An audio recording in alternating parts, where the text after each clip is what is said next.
Today I got called a cold-hearted gun lover.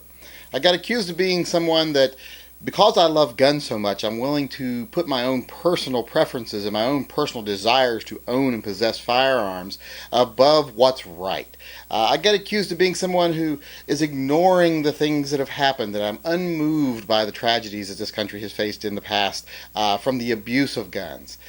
It just struck me as being such a horrible statement. It struck me as being something that I can't. How could someone be so audacious to even make such a statement when this is a person that has been usually fairly friendly to me most of my life? And then they would go and make a statement like this. They said to me, how could you not be moved by the parents that are standing up in front of Congress and making statements? How can you not be moved by the spouses of people that have been injured by gun violence? How can you not be moved by this and that and this person? And I'm saying, I am moved. Anyone who's watched my videos after recent tragedies have known I was affected. We were affected as a family by the local shooting. One of the people lost was a personal friend and a co-worker of ours. So we have been affected. Now, we haven't been affected to the level of people that were actually directly involved in it, but as people, we sit back and we say, this is awful. This is terrible. How can this happen?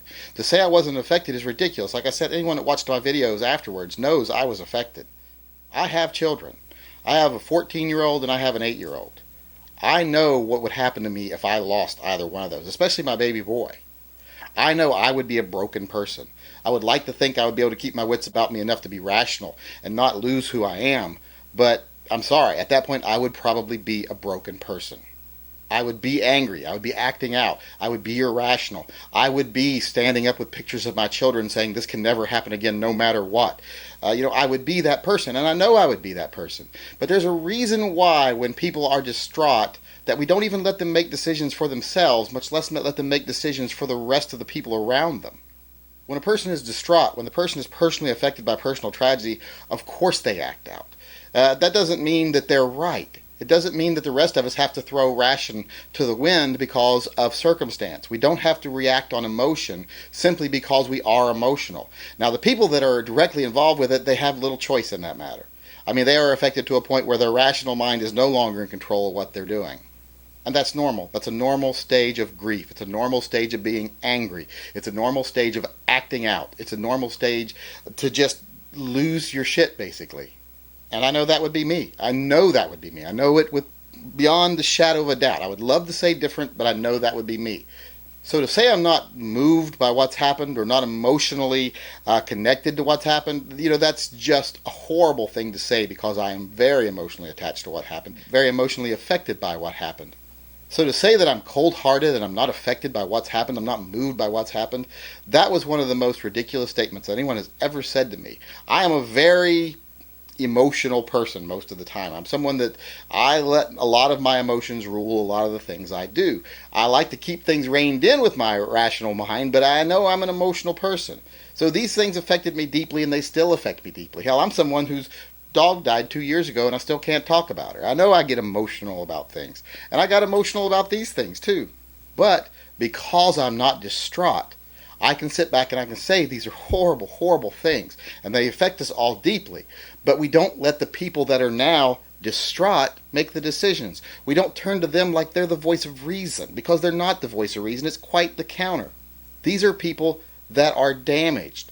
I'm not saying that they're going to never recover or that they're never going to be functional people again, but at the moment they are damaged people. They have lost so much, and it is our duty to not judge them or be harsh to them or say, how dare they stand up and say things about gun rights. We should, as people, sit and say, I understand where they're coming from, and I would probably be up there too if it happened to me.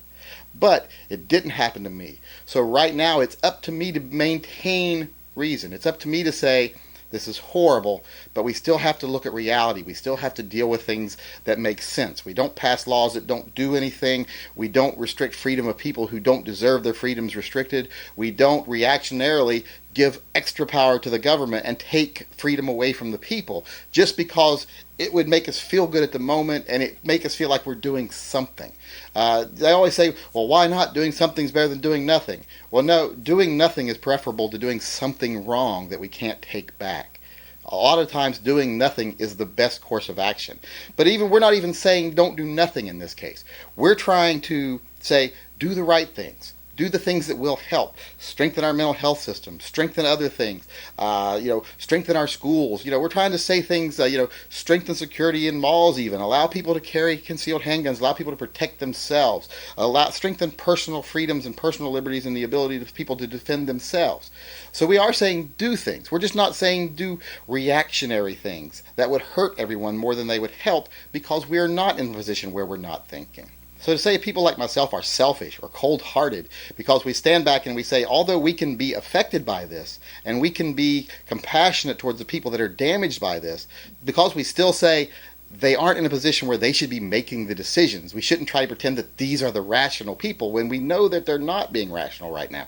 And especially when these people are being manipulated by a group of people that have an agenda. When we sit back and we say, okay, we can be compassionate towards them, but we understand that they're not in a position where they are making the best choices for everybody. That's not cold-hearted. That's not selfish. That's logical.